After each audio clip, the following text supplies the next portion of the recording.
The following is a production of the Dallas Genealogical Society. For more information, please visit our website at dallasgenealogy.org.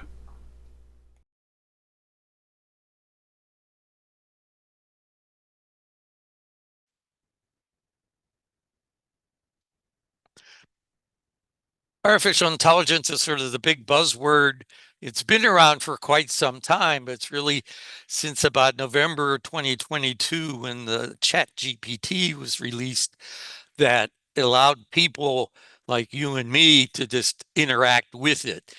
Companies, corporations, the big genealogical websites have been using them for quite some time.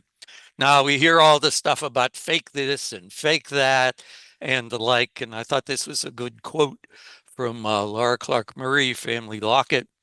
How can we use a tool we can't believe? Well, you take control by constraining it to work only with the material we know to be true and explicitly telling it what we want it to do, then the results we get we know will not be hallucinations, fake news, or whatever. So you want to be in control, and we'll talk a bit today about the prompts and how you interact and be as specific as possible when you're talking to one of the tools. We do have a handout that's available. You can find the link on our website under that meetings. And I think Ann will be sticking it in the chat every now and again, that link. So I walked into my Kroger's not too long ago and saw this display from Coca-Cola that here they have a flavor co-created with artificial intelligence. So it's the buzzword now. Everybody's using artificial intelligence for this, that, or whatever. And it's a sort of wonder what you get. Oh, if you don't have artificial intelligence, well, you're just not up to date. Well, not quite so true, but they're doing it for anything and everything. So what is this artificial intelligence? It's the ability of a digital computer or computer-controlled robot to perform tasks commonly associated with intelligent beings. Hopefully that means humans. And you hear about these large language models. So it's a way where they've gone through and sort of scraped the web and you've learned everything that's available out there. There's some concern about the environmental impacts of these big data centers and what they're using in terms of electricity and also water for cooling. But there's a number of them. Things will shake out, I'm sure, in the coming months and a couple years. Right now, it seems like there's a new one every week and updates to the capabilities of the various ones that are there. Another good quote from Blaine Bettinger, the genealogist: large language models don't care if the output they create and provide is factually correct, only that it's the most probable output based on the input.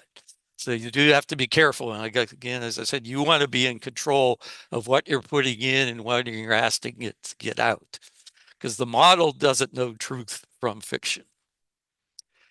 And these GPTs are families of neural network models that power applications. We hear about ChatGPT as one of the first, uh, not the only. It gives applications the ability to create human-like text and content. These will create images, music, much more, and also answer questions in a conversational manner because they are chats.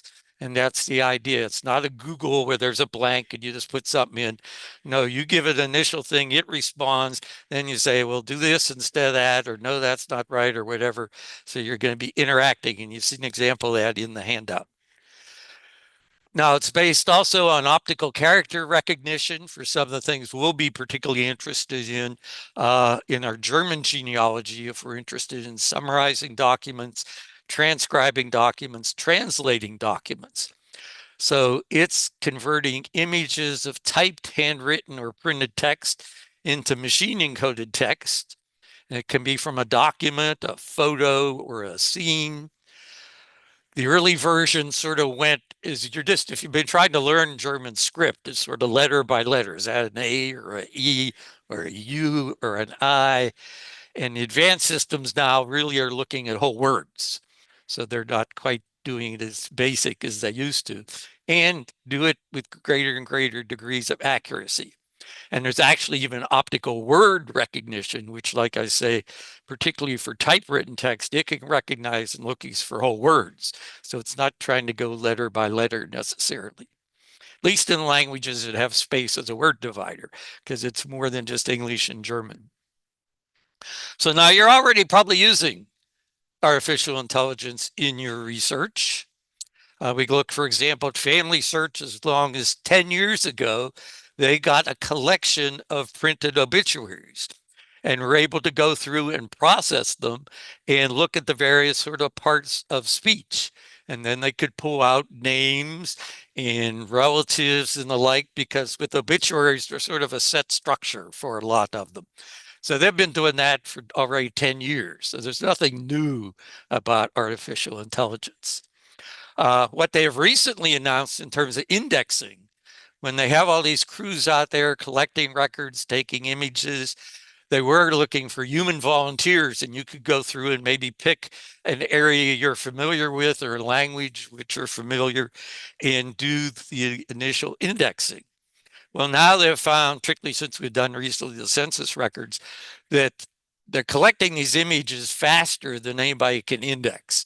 It's about 70 to 80% of the images they have already on the website, and more coming in every day, haven't been indexed. So how can we get to them? Well, you can go and search at the indices and then look at the documents that way, scrolling through. But now they're going to let their artificial intelligence do the indexing initially, and then the humans will come back and just look for corrections, similar to what we did with the 1950 census. And you consider all the computer has to do. It has to figure out, what is this? What kind of record? What's the language? Are there dates? Is it left to right, top to bottom? Is it text? Is it handwriting? What's the meaning of the words? Are they current words or ancient words? And then create the key terms that we look for in an index. Now, separate from that, but sort of what's been out for a little bit already, is they've gone through on an experimental area, what they call their labs, and have full text search. Well, they'll have artificial intelligence go through, they'll give us a set of documents, and it just figures out every single word. Hasn't done any index yet. You can go in and search by words for documents. They're currently up to about 3,500 collections. That's of earlier this week. And you go into Family Search, log in, go to the Family Search Labs, and then you'll see this icon. Expand your search with full text, and you say, try it. So you can try it, and you go do a search. Have you ever searched for yourself, for your own name? It can be fun. I mean, I was reminded I was a technical consultant on a Hulk Hogan movie back in the 90s. It's so bad it's not even on Netflix, but we gave it some satellite imagery to work with. But there's lots of Bernard Meisners in my family, so I said, okay, just go ahead, show me some. And here's one that came up. Pittsburgh is my hometown, and it pulls up a document. This happens to be a will of what I used to call my original Bernard Meisner. He's born in Germany in 1846.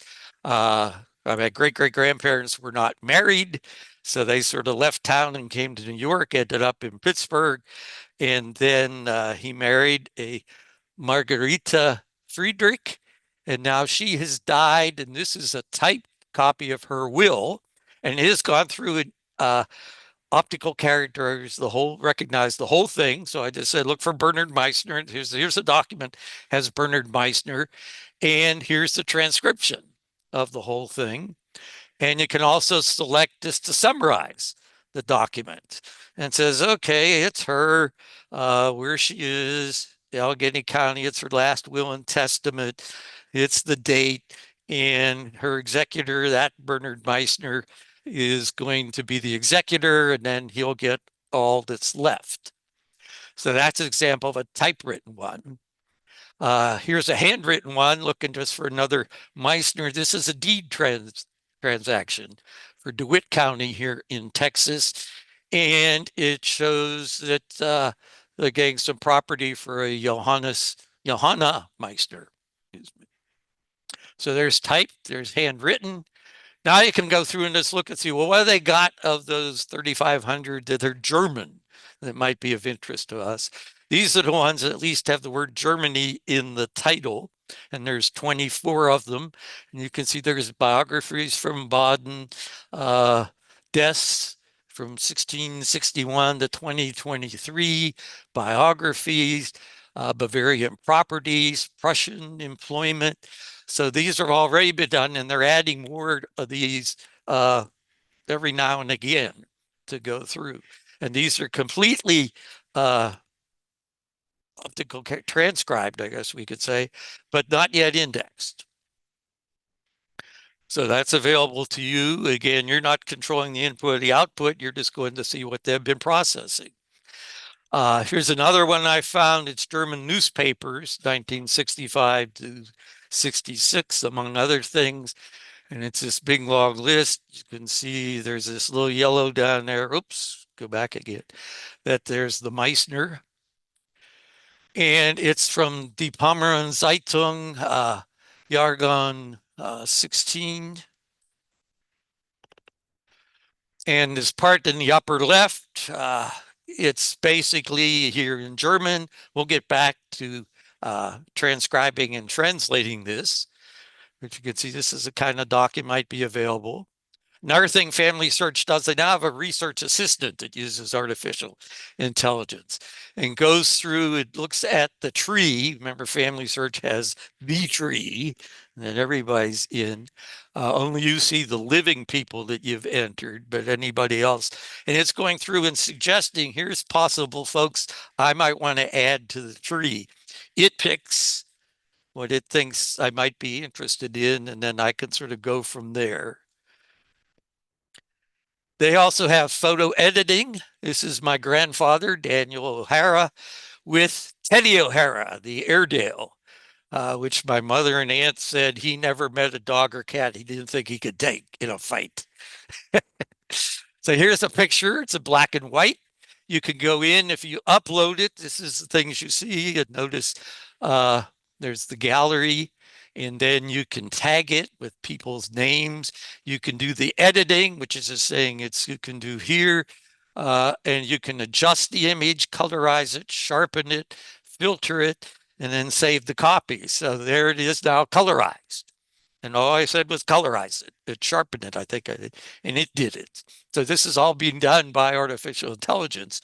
Notice his two hands are two different colors. So artificial intelligence. And you can pick different sort of color themes if you want.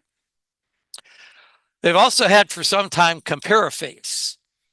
And there's other websites that do that as well. What it now does, what's evolved to, is it'll look at you and then look at your relatives in the tree if you've uploaded pictures and say, these are the people you most resemble. I'm always amazed when we get babies. Say, oh, yeah, it's Uncle Joe's nose and Aunt Matilda's eyes. I said, really? It's a baby. So, but there it is. So here's one thing I used for it some time before when it was a little earlier version where you could just give it two pictures. Now it looks at a picture of you and the other pictures are uploaded. So I knew my great-great-grandparents. There's Andreas and Barbara. There's that Bernard, born in Germany, and then Joseph and Andrew. So I knew about the three sons, and at the time that was it. Then from one of my dad's cousin, who was also a Bernard down in Florida, sent me this picture and said, you might be interested in this. Best I could tell, that's my great-great-grandmother, Barbara, sitting there. And then I see three men, three women. So I think, oh, there's the three brothers, and that's their wives, right? So there's Bernard, and there's Joseph, my great grandfather, and there's Andrew. Well, then later on, I learned Andrew, his mother lived with him after my great great grandfather died. And that's sort of the traditions. When mom dies, youngest son gets dad. When dad dies, or when mom dies, oldest daughter gets dad. So Andrew, she was living with Andrew. And of course, there was no woman on earth good enough to marry her baby boy. So he was not yet married. So then why do we have three women?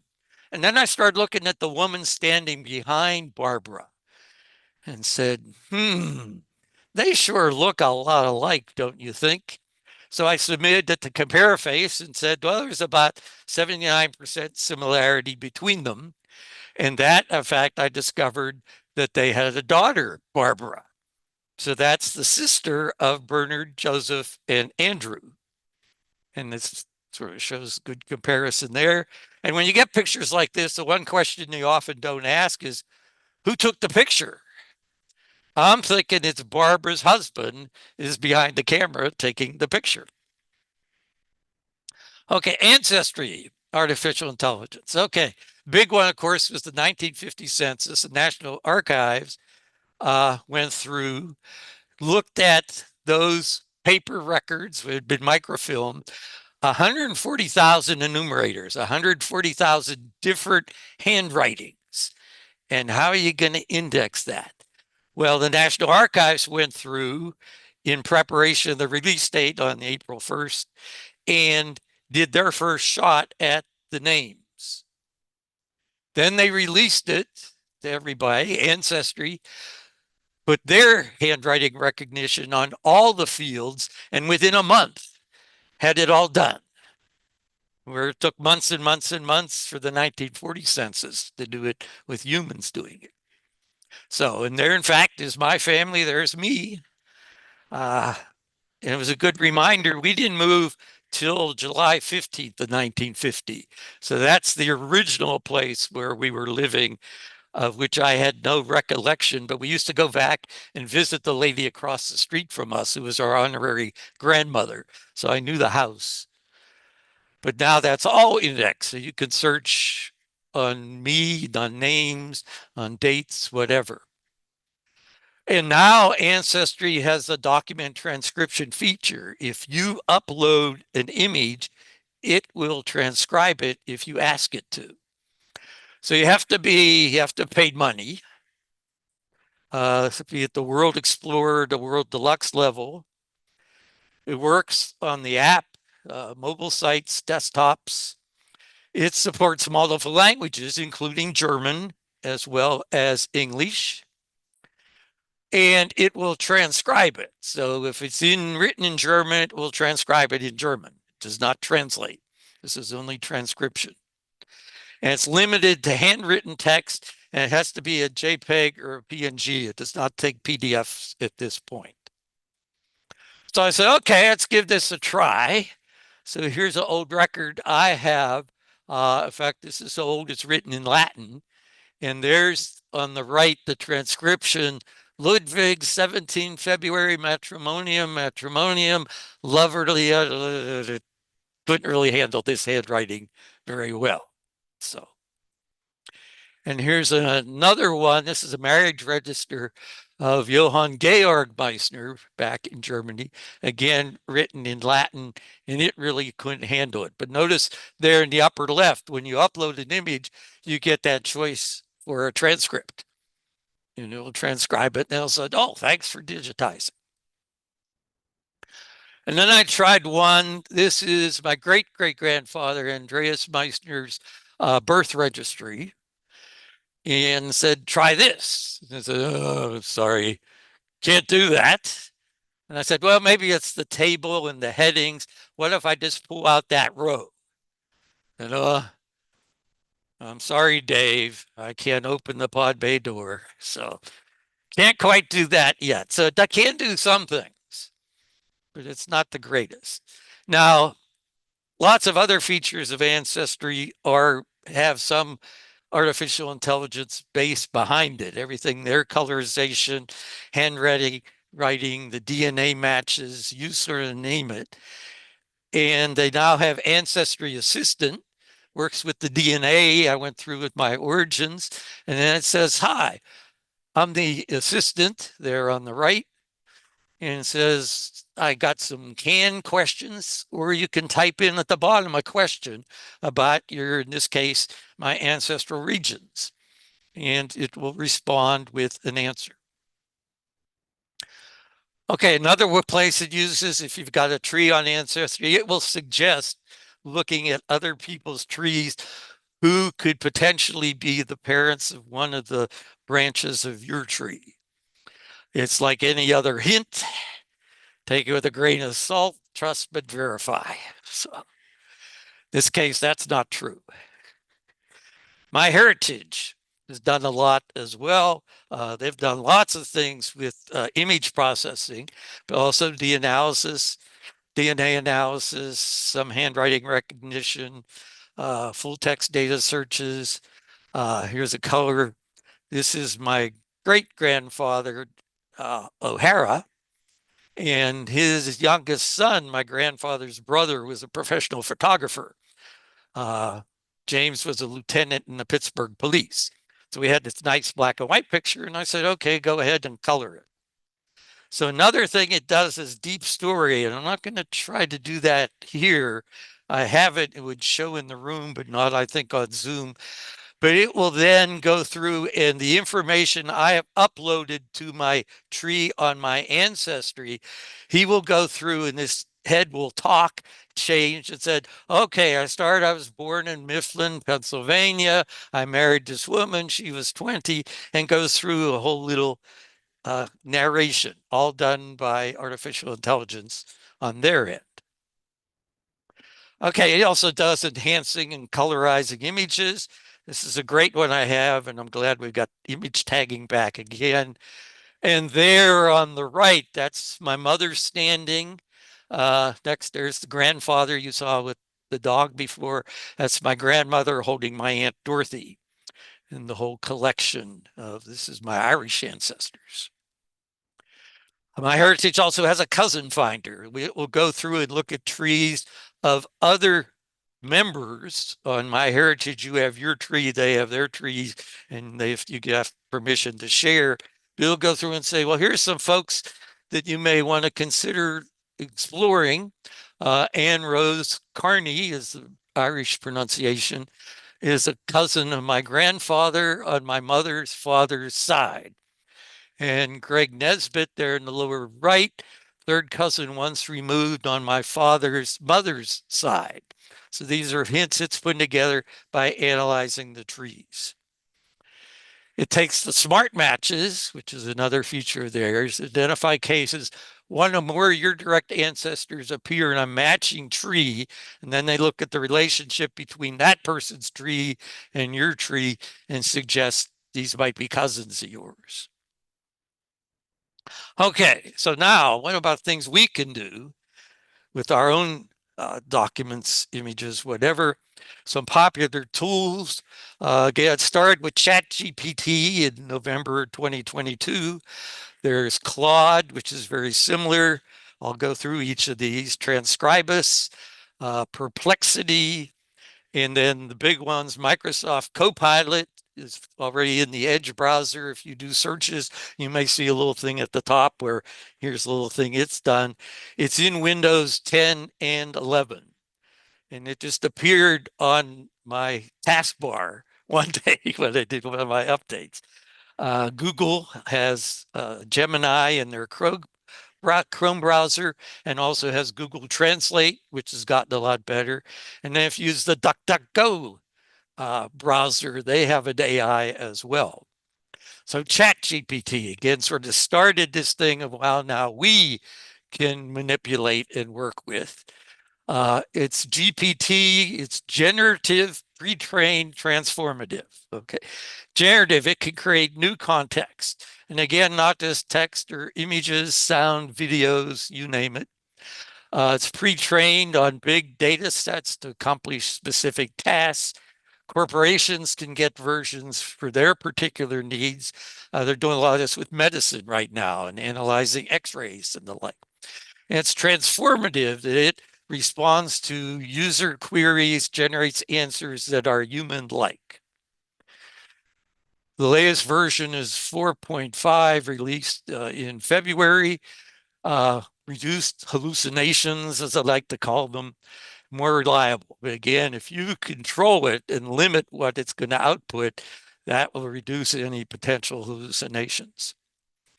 It also has some specialized parts. There's a Translate GPT, there's an image generator, there's Write for Me. You can write up your family summary you may want to share with relatives or the like. Another thing these artificial intelligence can do, and again, summarizing documents. Look at a will and say, okay, well, who are the heirs and what are they getting? What's this property? Whatever it might be. So this is what it looks like. Starts with Ask Anything. So it sort of looks like Google. It is not Google. You don't do Google things with these AIs. You ask it a question and you're going to start a chat.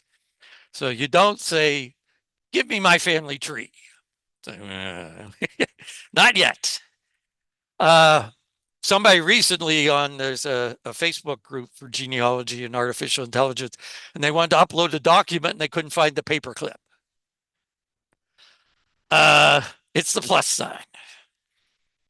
You can have it search the web.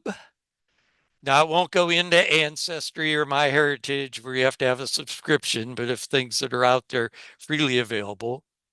Think before responding means it provides a detailed, structured explanation of why it's responding as it does. There's deep research, will go detailed insights of any topic. Again, you can create an image. Seeing the latest thing, people are doing action figures of themselves. You give it a picture and give it some things to do, and there's the three dots right now is view tools. The only one available is Canvas, not to be confused with the one that was doing the books that you can do. This is if you're working in a team and you can write code, write coding, you can write computer code, require editing, revisions, you can go through and do those sorts. And you can dictate, you can talk to it. It's a chat. Claude is the next one, very similar in many ways. GPT, named after Claude Shannon, a pioneer, has three models. Sonnet is the one you get for free. And I'll point out all of these have free versions. That's probably all you need. There'll be limited features. The ones, if you want to pay, are like $20 a month. So if you want to do a lot, pick a month where you're going to have a lot of free time, give it the $20, do that, and then don't let it auto renew on your credit card.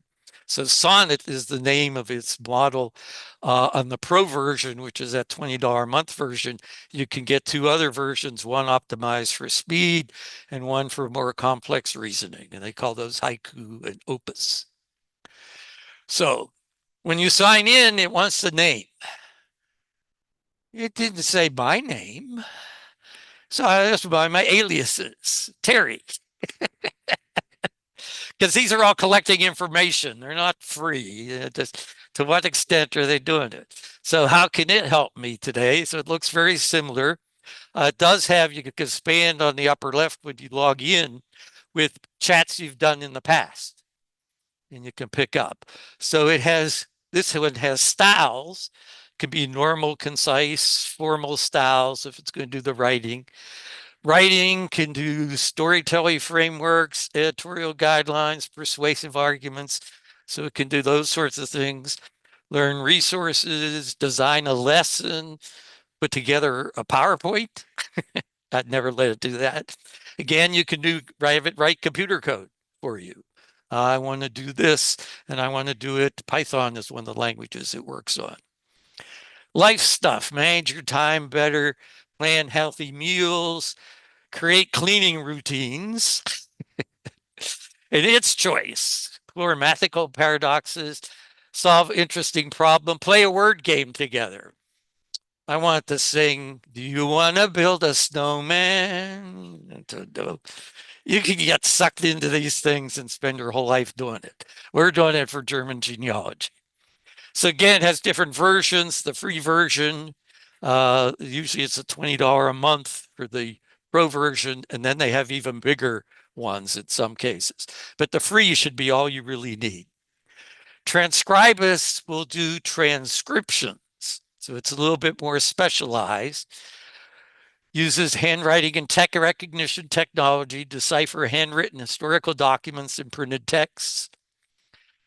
You can use the handwriting to text, image to text, handwriting, optical character recognition, recognizes cursive, Proctor printing that we get in our German documents, current Sutherland and old German handwriting.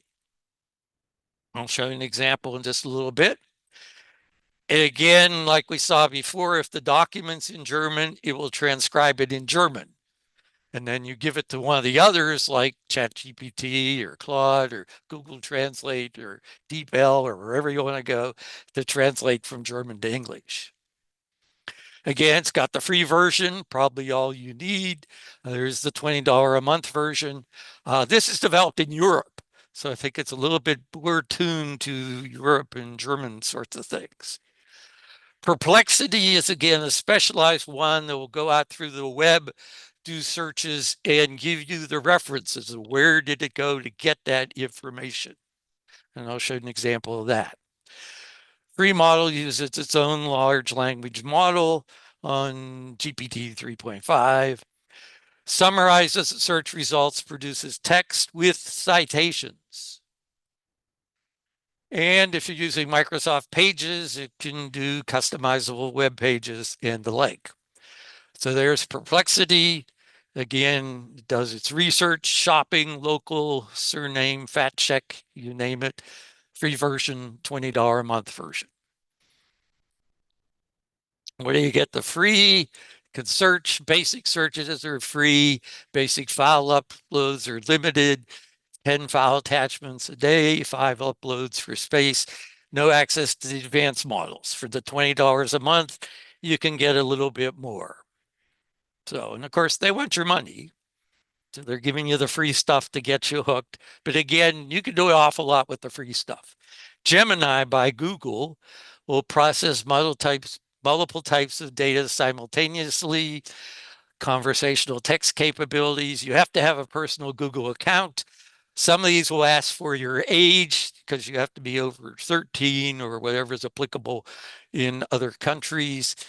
And if you have the Google One AI Premium plan, $20 a month, you can do Gemini Advanced. But here you can see some examples. Rewrite this email draft to make it more clear and concise. Generate an image of a futuristic car driving through an old mountain road surrounded by nature. You tell it that, it creates a picture. It modifies your email, you name it. So there it is. It's your personal assistant. I'll blow this up a little. Pay attention to the privacy. This is Google. They want to sell your information. So be careful. Look at the privacy notices. You can limit it. Here we can see we don't see a paperclip or a plus sign. We get an A for adding files. And then it does a deep research, gets more in-depth answers, and it's a microphone. You can talk to it. Copilot by Microsoft is their latest one. GPT-4 OpenAI is the one who does ChatGPT. If you bought a new Windows keyboard, there's a button for Copilot.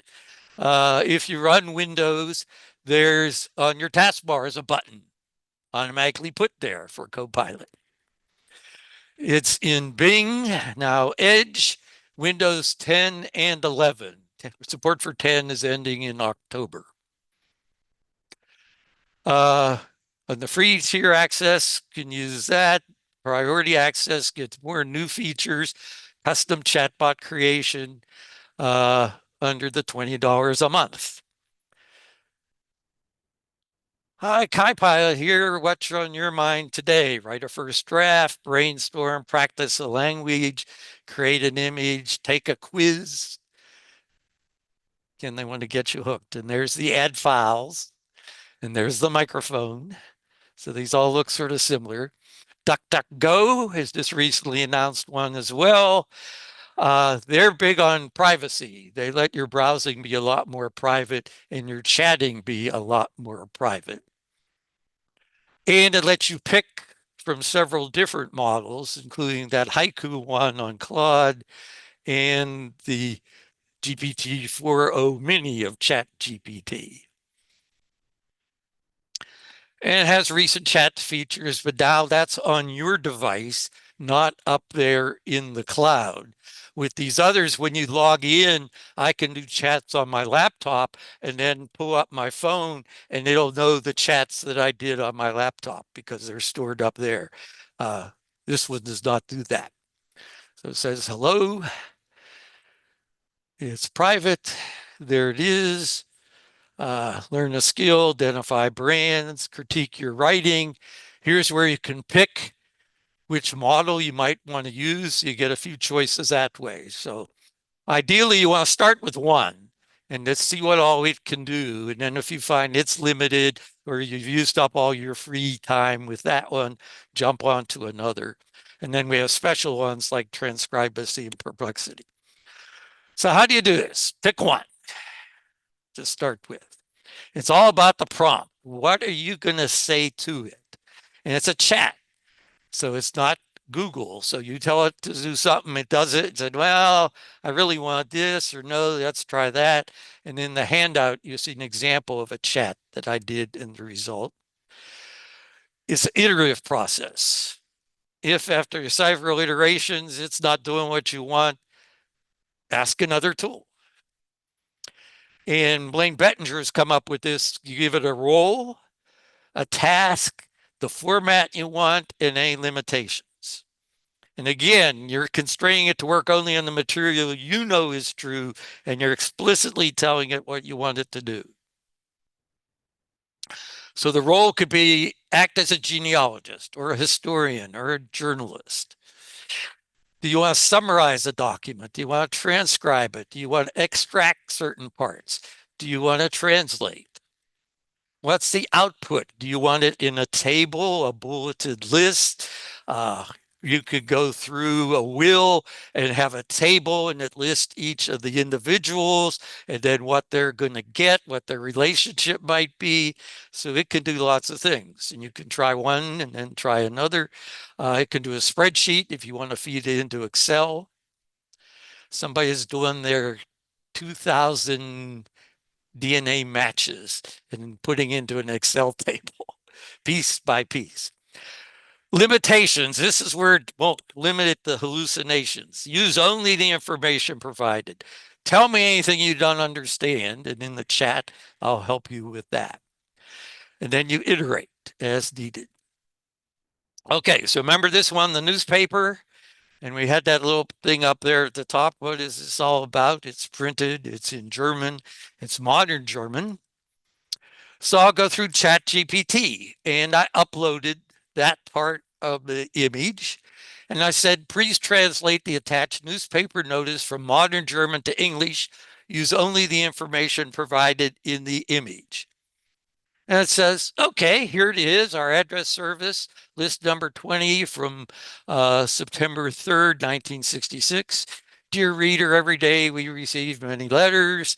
Da, da, da, da, da. And it does this in seconds.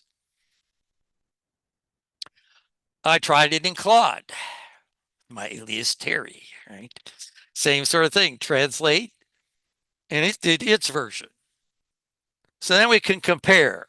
So if you look on the lower right at Claude, I'll read what ChatGPT, and we can look for differences. Our address service, list number 20 from September 3rd, 1966. Dear reader, every day we receive many letters requesting information about the current addresses of fellow countrymen. For this reason, we have introduced this address service. We may only include your previous and current address in this address directory if you give us permission to do so. For this purpose, please request a green card from us if you've not already submitted one as a subscriber to our newspaper. The publication of your address is then free of charge. Non-subscribers must pay a fee of 8 Deutschmark to cover our costs. We are confident that this address service can be helpful in many ways and recommend that you start collecting these lists immediately so that you have the addresses at hand when needed. So you can see Claude did similar, but a little bit different. And actually, if you submit this again to one of these, it'll probably come back just a little different. So this is not Einstein. You just give it one thing and it just does the same thing over and over again. So it may vary a little bit, but you get a feeling, you can sort of understand what they're talking about. And this was this printed German document. And there, in fact, there was a Brigitte Weimann Meisner posting her address. This was before the internet. Uh, the French had their one phone service they did way back where you could have a directory. And the college I was teaching at, the French teacher found her long lost brother who had been separated in World War II by going through that. So, okay, some genealogical applications. Look for suggestions. Where can I find German civil registrations online? This is to Perplexity, which is going to give me a resource, a source thing. So it starts with, okay, you look for German Roots, Family Tree Magazine, Family Search, Reddit. So it's going out to the web. Major online resources for German civil registration records, several key websites, host them. Steps to find. This is all just from this one request. Identify the town, search major websites, check regional local archive. Here are the privacy restrictions. Additional tips, and notice the little numbers in gray there, 5, 6, and whatever. Here's the resources it used. And then if I click sources, number 1 is German Roots. Number 2 is Family Tree Magazine. So it's telling me where it got these from so I could go back and look.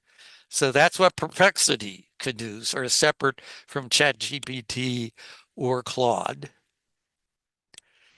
Where can I find maps produced by the GM Hopkins Company online? I was doing a presentation about maps and genealogy for the North Carolina Society. So Claude gave me this information and then said, well, sorry, I don't have internet access. That was a month ago. We now search the web.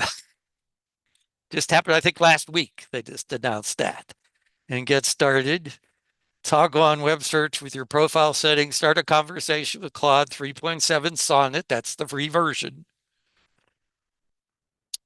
And it'll go through and say, here's some things to look for. And here's some online resources from Perplexity in this case. And there it had all the links. So it's doing all that for me. So, all right. Here's Transcribus. We're giving a Fraktur memorial card for a Barbara Meisner. And here's what I told it. Again, be explicit. The attached image is a funeral card for a Barbara Meisner from 1896. It's written in German, printed in the Fraktur font. Acting as a historian, there's the role. Please transcribe the text of the card. Okay. Because I gave this to Claude, and Claude said, I don't understand this. I said, okay. Transcribus goes through, and there it is. Now, notice it hadn't quite picked up on a couple things. Germans like to hyphenate just wherever the line ends, not at syllables necessarily. So there's that bull adul Frau. And there's a damit.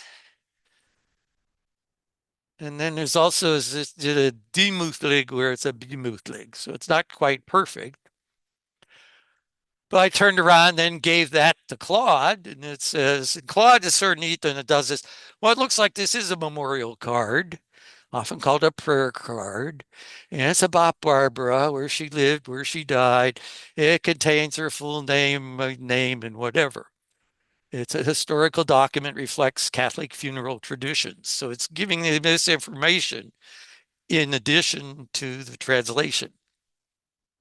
I gave it to ChatGPT. Here's your role as a genealogist. Transcribe and translate the text in this image. So I actually gave it the image. Death memorial card. Barbara Meisner died on December 10th, 1896 in Vonau, Germany. The card is printed in the Fraktur font. Keep the actual wording of the text. Okay, I'm giving it limitations. I'm giving it a role, telling it what I want. So you can do this all at once. You could do iterations, but you're controlling what it's seeing and what you want it to do.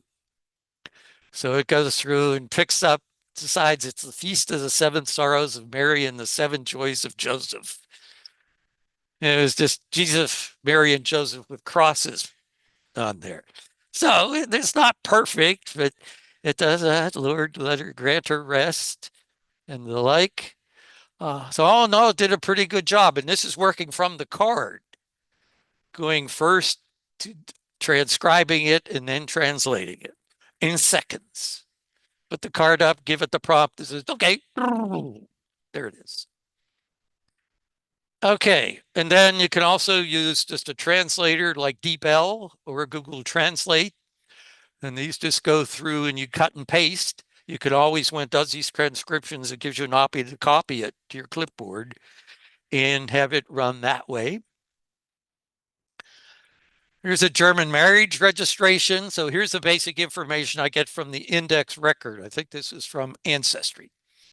And remember, the marriage registrations are 2 pages, civil registrations. So I've got my basic information here, and there's the 1 page. So now I'm going to give it 2 pages. And in this case, for the PowerPoint, I've smushed together the 2 images because if you saw, and we'll get back to it again, notice where the binding is there on the image, and there's these little neat handwritten stuff. This local registrar did a lot of extra neat stuff. I wish this was one of my relatives. Okay, 2 files, German marriage register of the bride and groom, dated there from town of Elric. Part of the pages are printed a Proctor, other parts are handwritten. In the role of expert genealogist, transcribe the document, translate in English, maintaining the exact verbiage of the document. I give it a role, an input, a task, the limitations. Okay, you're in control. And it's amazing what it did. So we notice we've got these little handwritten stuff that the registrar has gone back and added in over time. And there's a bunch of them. Boy, I wish this was my relative. Okay, look at this real close. How much can you see the date? Because it has a little problem with numbers. What's that year? Okay, how about 1846, 1946, 1846? What is it? Translation is going to be a little bit off a bit. So first it's translating the verbiage, the main registrar, number 33 in Elric on the 24th of November, 1906. The laborer, again, there's that stunt, Friedrich Heinrich Diener, known by professional personal identification. This is the boilerplate they use. Either the registrar knows them or they have to produce a reason why. And this is all in there. But then notice it says, oh, we got this blue handwriting on the right. Elric, the 8th of January, 1944. Well, that was really 1946. So had a little trouble with that. The husband died on January 7th, 1944. Well, he actually died on the 8th and it was registered on the 9th. But the same registrar, since it's the same time, did that. So then he went back to the marriage and wrote this in. And we've got that, all that information to add on that it did, reading that handwriting, pretty good. And then we have the bottom marginal notes again of who's dying, when, and it had again trouble thinking it was a date for what was the actual certificate number for the death that I could go look for. And it's 1946. That's within the time period where it's publicly available. Here's the second page, and this is primarily for the witnesses to the marriage. And then the stuff that it goes through and says, okay, I separately asked the bride and the groom, do you want to get married? Or is there a shotgun involved somewhere?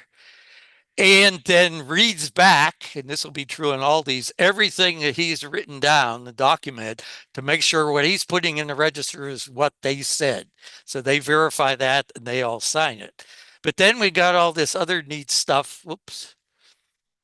written in later that points out, well, they had a daughter, Hildegard, that was born on November 14th, 1913, and it's in the Elric Registry of Births, 1913, number 143. Then they had a child who died, and another child died. And then there's a daughter, Elsa Anna Meta Frida, and this is Cologne, South. They moved. And he's still getting these records. Somebody in town must be telling him these things. So all this added in, and it's all translated.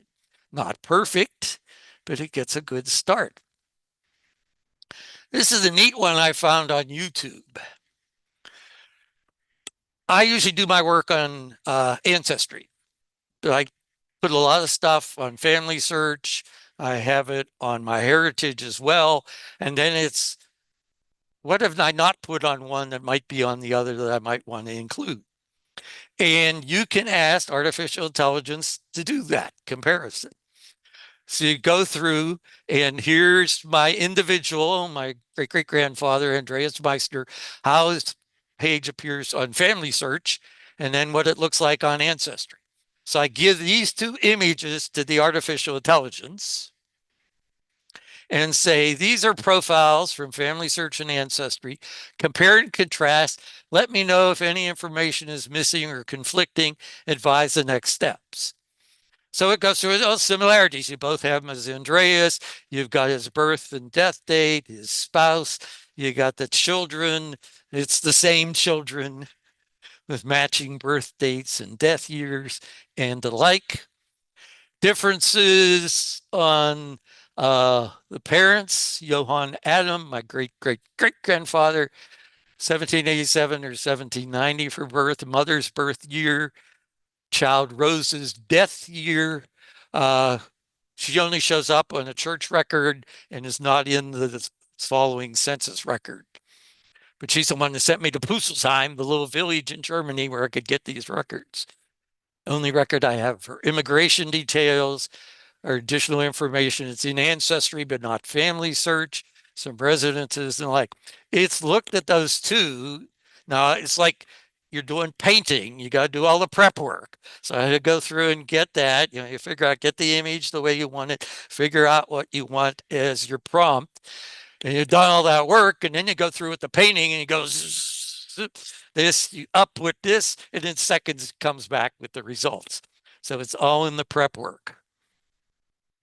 Next steps: resolve conflicting dates, enrich the family search profile, verify information with primary sources, search for additional documents.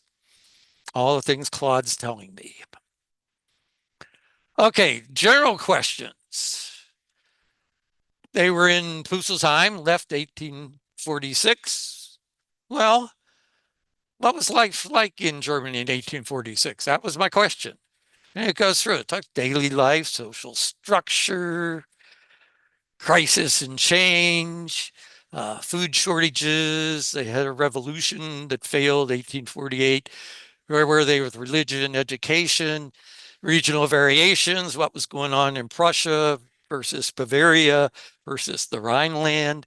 So it's given me all this information. So how do we use this responsibly for genealogy? Can have a great impact, making records, family information more accessible all over the world. Some of the source tools don't list their sources. Others, like Perplexity, we saw, did. Only as good as the information has available. If it's a limited set of data or the data set has biases, they're going to come through.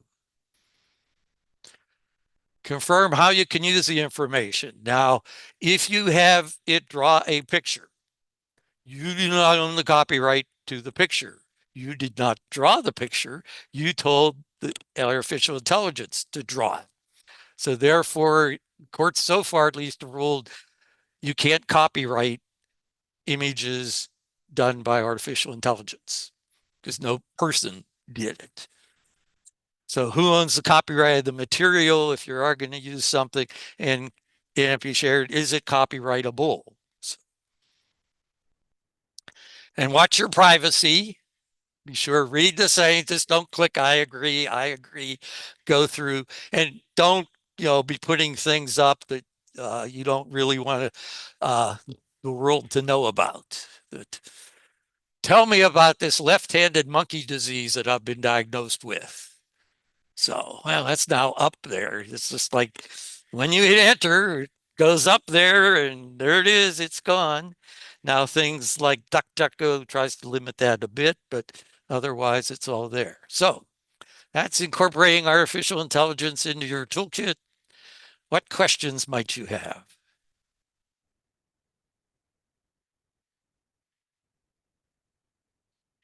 Yes, Tony in the room.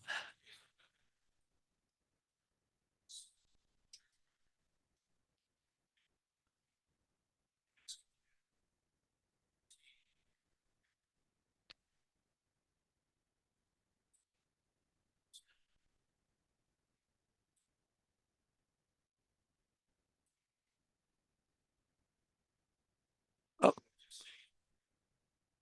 okay, Tony's asking if he's got a birth record that has information on it, how much should he say in the prompt? Maybe information that's not even in that birth record, but he knows about, like who the parents were or whatever. Well, you can always, of course, just start with the basic. It's iterative process and say, please translate this or transcribe this or whatever it is you want it to do. And then look and see what it comes back with and say, well, okay, this is actually from a certain year because there may be, a certain part of Germany.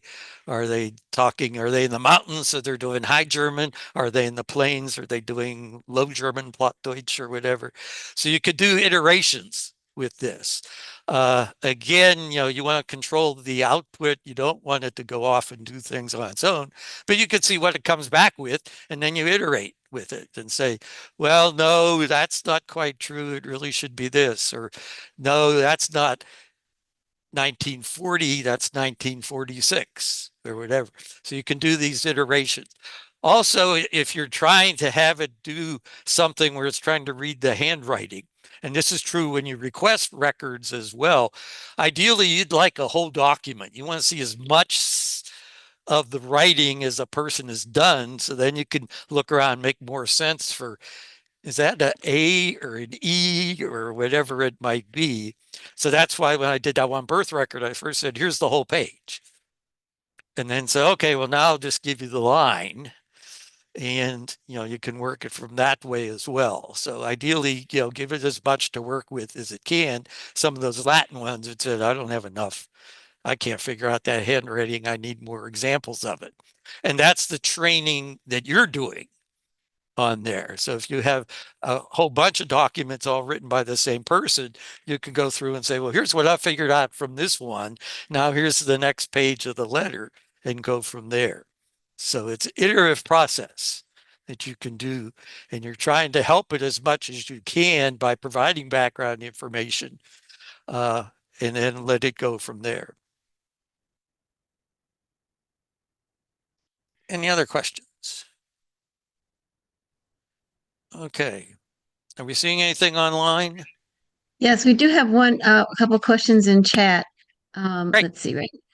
I have, do all the tools you listed allow you to the option to upload a photo or image? Uh, okay, you're asking a genealogical question. So the standard answer to any genealogical question is it depends. Time flies. It depends on the tools. Uh, but yeah, Chat, GPT, Claude, Transcribus, many of them do. We saw like the transcription that Ancestry is doing won't take PDFs, which a number of the places will. So you have to do a little bit of investigation, but try something and it'll say, sorry, I can't open that pod bay door, or it'll go ahead and do it. So in many cases, yeah, you can upload the actual document. You want to get ideally at the highest resolution you can, not just necessarily a screen capture. If you could get the actual image saved onto your computer and then upload that way, that probably would be preferable. You're trying to help it as much as you can. But yeah, it depends. The general ones will usually allow you to upload images, handwriting or printed or whatever. Some of the specialized ones may not. Okay, the next question is one application better for transcribing handwritten records in Old German? Like, is transcripts script this better than others? Transcribers. Thank you. Is it better than others? What's the I've heard best some one? people say transcribus, but to me it's transcribus. Uh, I'm sort of partial. Yeah, the transcribus actually will take documents and understands Fraktur and the handwritten versions as well. Claude, as I mentioned, is based out of Europe. So I think it might do a little bit better on German than ChatGPT does. But like I say, on that printed memorial card, when I gave it to Claude a couple of weeks ago, so I keep getting updates to Claude all the time. These things are all changing. This is a very early time for it. Uh, yeah, so I'd be preferable to use Claude just because it's based out of Europe, but ChatGPT is again, worldwide. It will even do things like Chinese and Japanese to some extent. Uh, and it's amazing what they can do. Like I say, particularly the handwriting, even as we saw with those 140,000 enumerators, the 1950 census, and how accurate it was able to do. So, yeah, try one. If it doesn't work, try another. So, and we're just using the free versions. So, in a number of cases, you can do it without even establishing a username. In others, it sort of helps because then you can go back and look at your chats again and pick up later on and work from there. And on some, it may ask your age. And again, because they're looking for, you have to be over the legal age of 13 or whatever it is for adult uh, in particular countries. Okay. Yes, question in the room. Okay.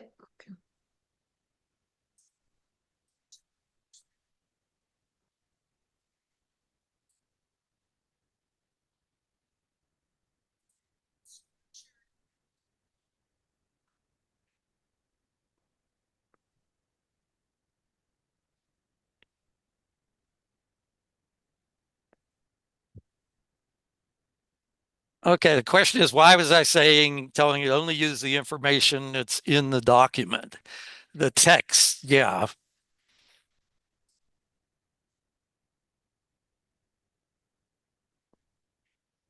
All right, let me go back. Everybody close your eyes and we'll zip through here.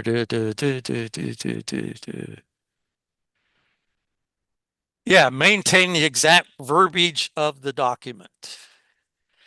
Uh, that was something in the chats that I came back and forth with chatting with one of these and said, "Oh, do you want the exact verbiage?" I said, "Oh, okay, you understand that." So I said, you could say use only the information in the document. Or in this case, I said, keep the verbiage as it is, because I want to be that constraining on the limitation. So but it goes through and things like it will still pick up like even abbreviations. Lots of times Germans just were saving ink and paper instead of writing und for and UND, they just do U. Instead of dare D, they just do a D and things like that. Or when they do that hyphenization sorts of things, they get to the end of the line and then just say, where's the rest of the word? What's on the next line? So it's something you can play around with. But like I say, it was something I was saying, and it just tell me exactly what this says in the way it says it. And again, in this case, I'm working with the civil registration, which is very formatted. This is the Germans being the Germans. We have rules. You will follow the rules, and you go through and fill these things out exactly as they should be. Because in other cases, it went through on the one I think you saw and said, well, okay, it's a birth register and these are the parents and so on. And I want to say, no, who's reporting it? So it appeared before me, this person, And I didn't know him, so he provided some documentation. Otherwise, yes, I know him. You'll see lots of those. It says Kant, known, and they'll just put B Kant. I said, I know him. And others, well, there's a whole big line there that says, well, because he gave me his military record or some sort of identification. How do I know who this is? And the like. So it says where you want to go again on limitations and how constricting you want to be. You could start open-ended and then just narrow it down. It's a chat, so you can go back and forth. Anne, I think you had another question online. Yeah, I do. This is from Dorothy. I have a detailed time. I have detailed timelines. Can I use it to create a narrative for each ancestor? Any suggested prompts? Yes, you can do that. I've also seen somebody recently has separate timelines for several different ancestors and wants to merge them into one. And rather than having to manually do it yourself, can the AI do it? So, yeah, the one I didn't show is the talking head of my great grandfather. That just pulled the information that I'd already put on my heritage, just his basic information. So yeah, you could give it a timeline for a particular person and then say, yeah, create a narrative from that. Okay. I have another question.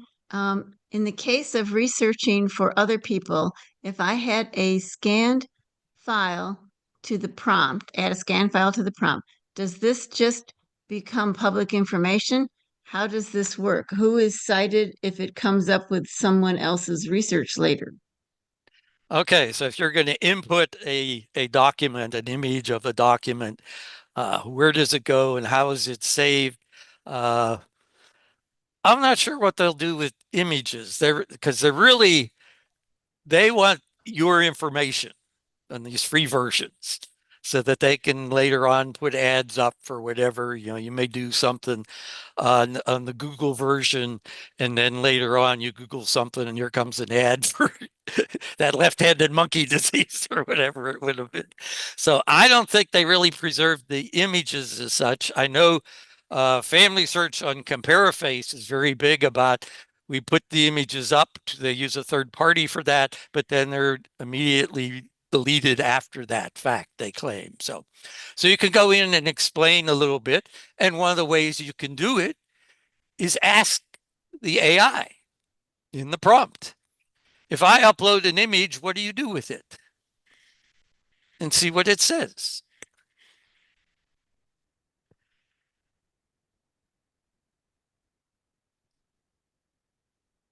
That's all the questions. Yeah, okay. that's all the questions I have in chat. All right. Anything else here in the room? Okay, if not, we have the recording will be available on the website in a day or two or three, depending on how things go. It is Mother's Day weekend. So hopefully everybody is not on the web, that you're spending time with your mother or researching your mother if she's gone. Appreciate that. The handout is available as well, and that's also on the web page for our group. Remember the Facebook, because we don't meet again until September, but anything that happens in between and all those various webinars and the like that we mentioned, we'll be putting reminders of those up as well. So be sure to join us on Facebook as well. And there's a song, See You in September, right? From way back. So thank you all. Thanks so much. This has been a production of the Dallas Genealogical Society. If you're already a member, thank you. Your fees have been supporting these and other society activities. If you're not yet a member, please consider joining now. Go to dallasgenealogy.org and click on the membership tab.